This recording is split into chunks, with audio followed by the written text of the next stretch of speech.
File into the bunker and take your seats. The broadcast is about to begin. From Fort Bragg, North Carolina, this is the Doomsday Clock. Stories from the brink of Armageddon. Brought to you by the 18th Airborne Corps.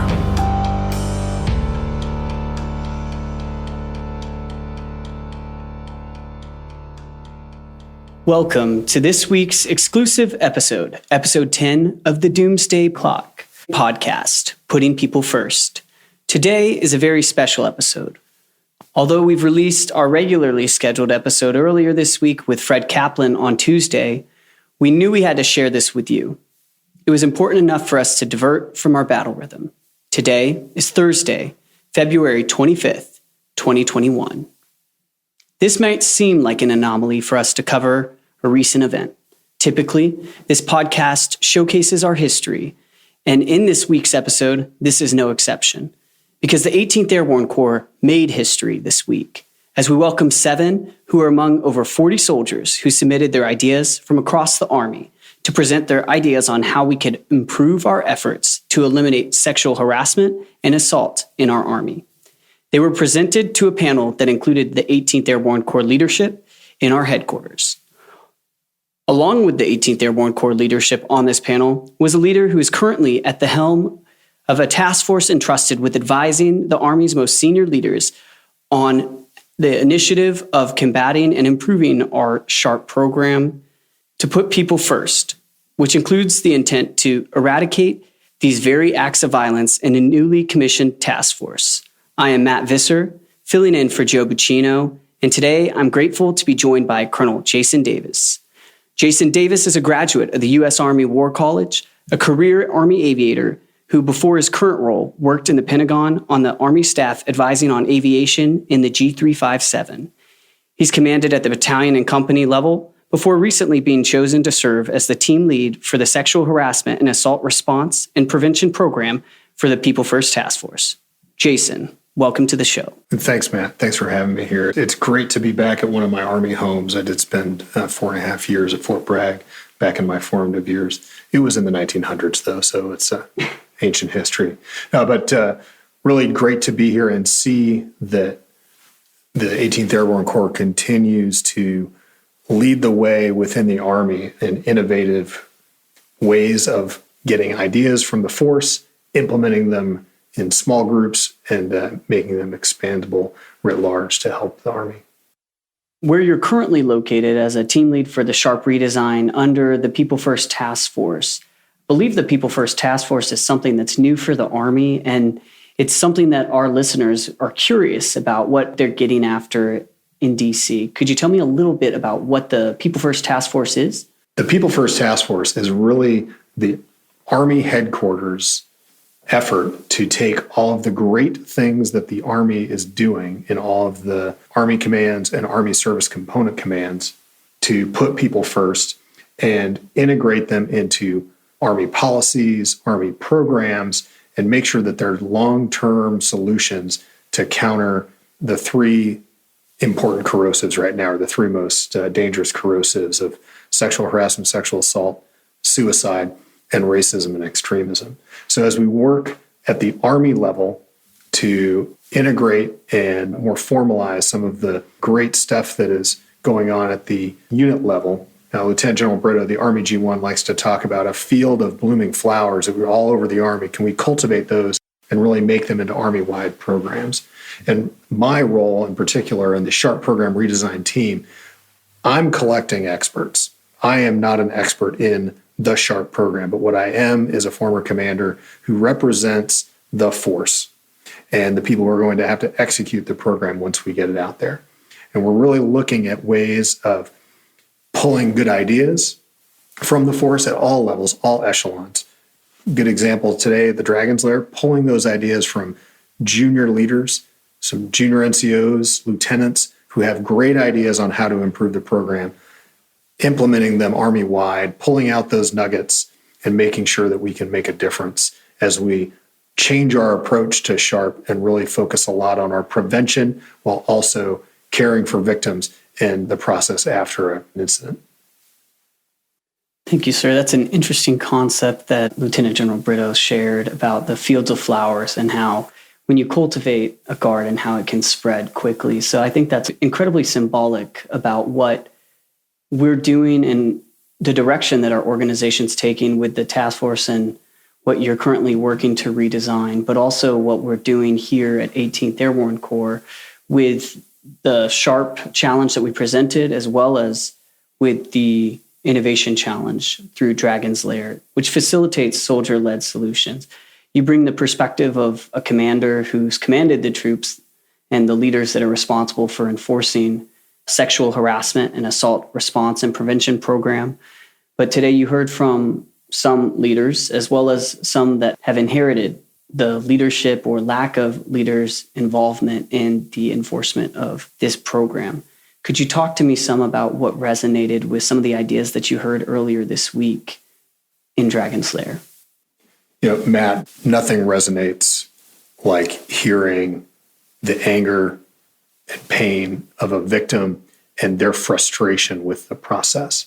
As a leader in the Army, it angers me that the system failed our teammates and that the culture that we have created over time has not, in two ways, protected our teammates and eliminated, removed those teammates who are going to conduct fratricide. Not to do another gardening comparison here, but if we can create a culture, and this is really what the Chief of Staff of the Army and really the Army writ large wants to do, because trust me, the best ideas do not come from the Pentagon. The Pentagon just helps formulate those. If we can create a very solid culture, like very healthy grass does not have weeds grow in it. And when it does, it's small and it's choked off. If we can create the culture where at those lowest levels, where squad leaders, platoon sergeants, company commanders, first sergeants, those people are empowered, trained, and developed to not allow those corrosive behaviors in. That inoculates the team from harm internally, for sure.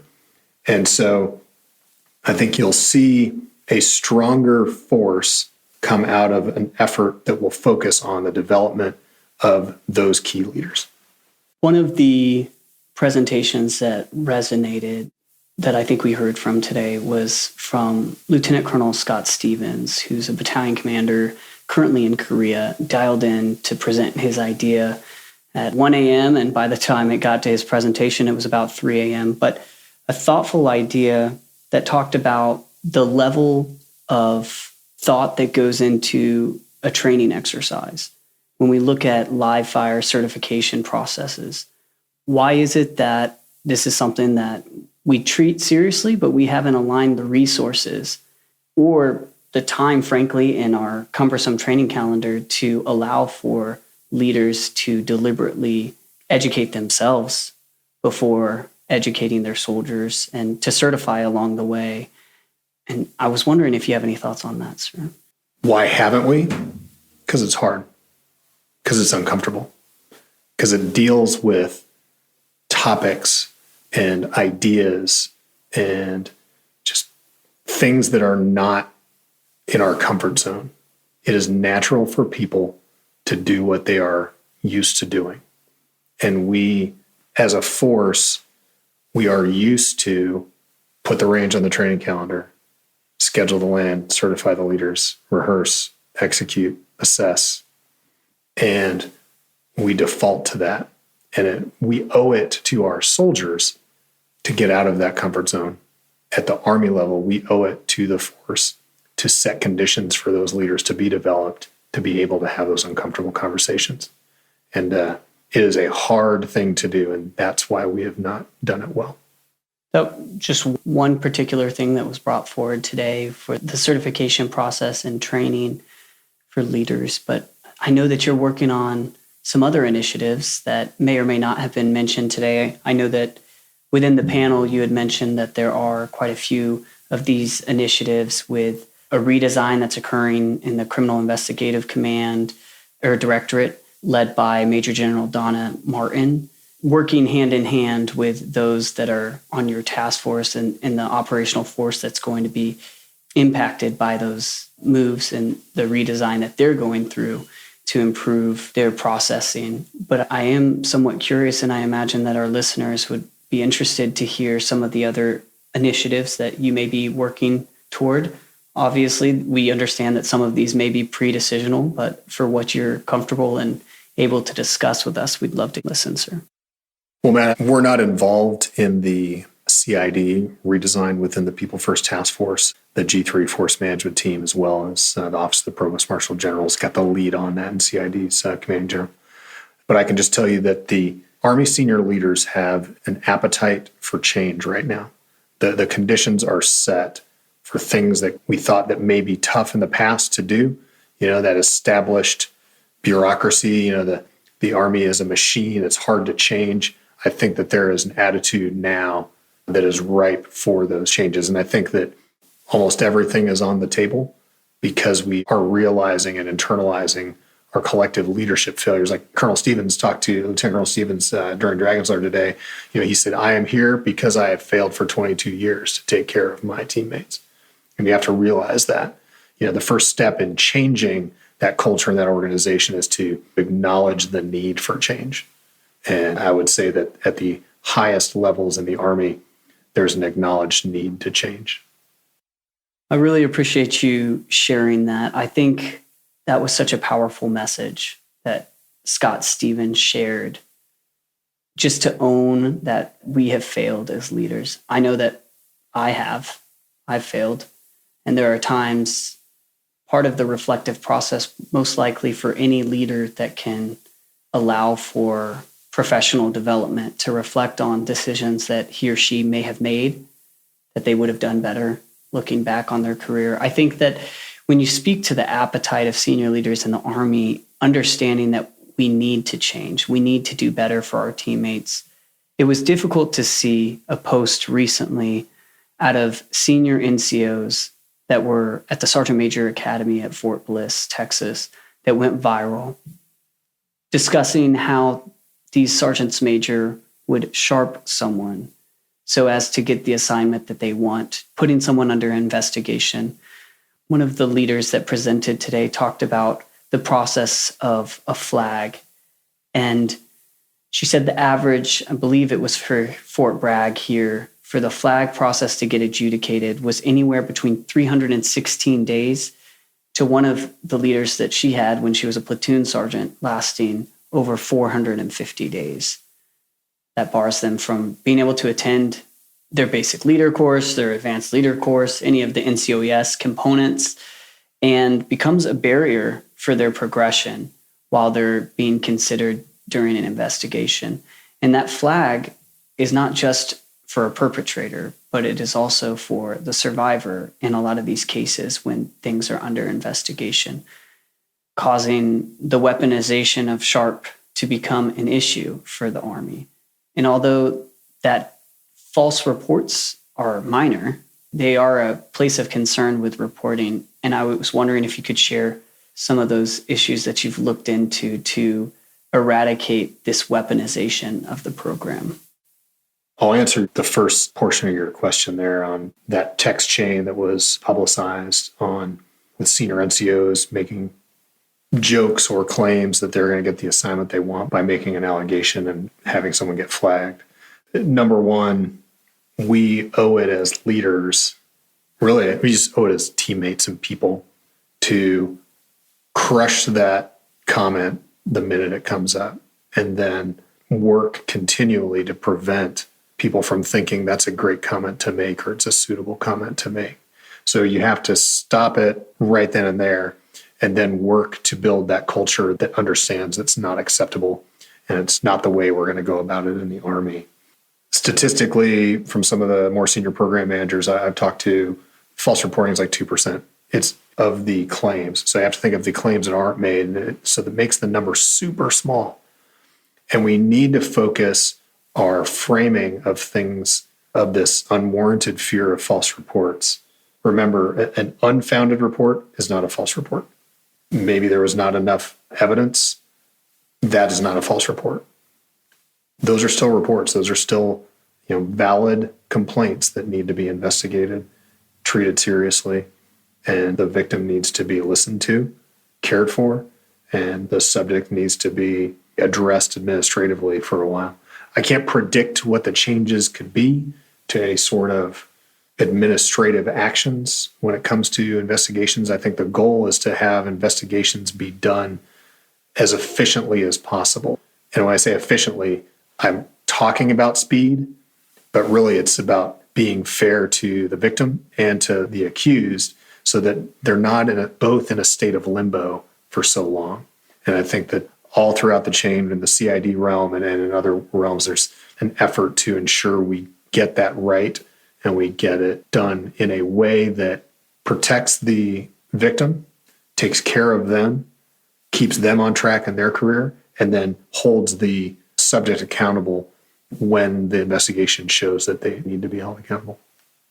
I really appreciate you differentiating between a false report as well as an unfounded report, acknowledging the fact that an unfounded report may very well and most likely is a valid report, empowering the survivors that we're aiming to protect in the direction with your sharp redesign. With the Fort Hood findings, which has alarmingly opened many of our eyes to a lot of the oversight and inefficiencies that exist between the different entities that have a role with the sexual harassment and assault response and prevention programs implementation. Was there any areas that you had not considered, any areas within the report that were something that you'd never considered before when that was released? Okay, so Matt, so I hear your question as the report, was there something in it that was just shocking and evocative? And the report is troubling. It shows our failures or gives exhibits of failures in leadership. Two aspects of Specialist Guillen's case really kind of gnaw at me. Number one is she did not trust her chain of command to come forward with allegations of harassment. So when trust is eroded, it breeds those corrosive behaviors, or it's the environment where those corrosive behaviors can flourish. Trust insulates soldiers from that. So she did not trust her troop, squadron. If she didn't trust her troop and her squadron, she probably didn't even think to start to trust the regimental or the brigade level. But I can't necessarily speak to her frame of mind. The second thing that gets me is you read the portion that describes her disappearance. And I get really frustrated at first line leaders that are very close to the incident. When you try to maybe outsource the incident to someone else, there's a soldier gets a DUI, you're going to send them to Sud C. Well, the Sud C is the experts who are going to do some of the treatment, but you still owe the leadership of that soldier. You still owe that soldier your leadership to take care of them and guide them as best you can using subject matter expertise or an outside expert to help shape it, but you still have to guide them through it. Vanessa Guillen disappears. You read the report and it talks about her wallet, her keys, and her cell phone are like in the arms room still. And the chain of command sort of outsourced, well, we've told CID that she's missing, so we're just going to push that away and let them handle it, the experts. But I'm in my mid-40s. I don't know any person under the age of 30 that leaves their cell phone anywhere.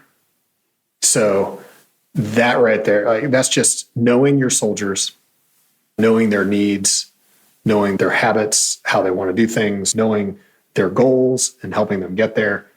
Those two things, how the structure failed her in that case. It's like her leadership, she didn't trust them, so she couldn't go and say that she was having some challenges.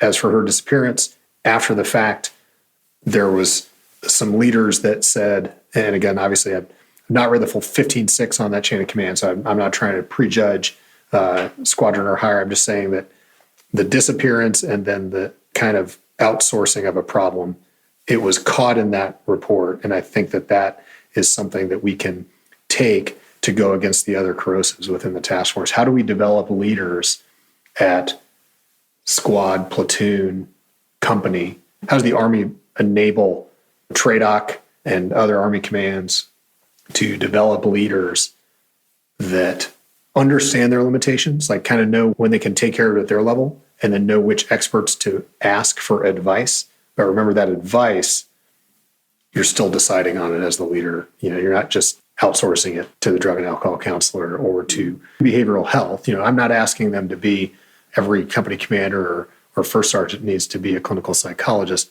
but they need to understand what the psychologist is telling them or what the behavioral health team is telling them, and then how to apply it to the Army or to their soldiers' lives. I think that what struck me with the outsourcing is just solely, what you're saying is just to be a leader. And we've identified this. It's a problem. It's a problem in our Army. It's not a problem that is isolated to Fort Hood, Texas. It transcends to every installation, both CONUS and OCONUS. And it is the enemy. We've identified this as a huge problem for our organization, and we need our leaders to be involved. And that requires some education on prevention measures and some training. And it involves leaders being willing to become vulnerable and talk about what's uncomfortable. And then for us to hold our leaders accountable and ensure that our expectations are being met. And I don't think it's easy. It's definitely not easy. There's inner complexities involved in a lot of these different situations when you hear from a survivor.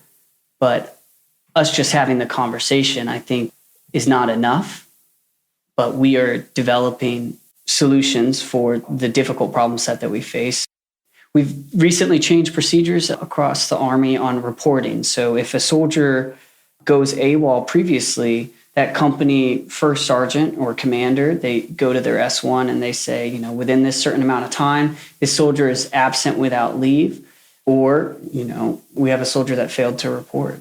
But the Army has already started taking action on this. It started with a revamp of reporting, which came out within the week that the report was released from the Army leadership and has been implemented at the tactical level, along with this task force being stood up. Could you talk to me about some of the other approaches that the task force is considering when looking at the report?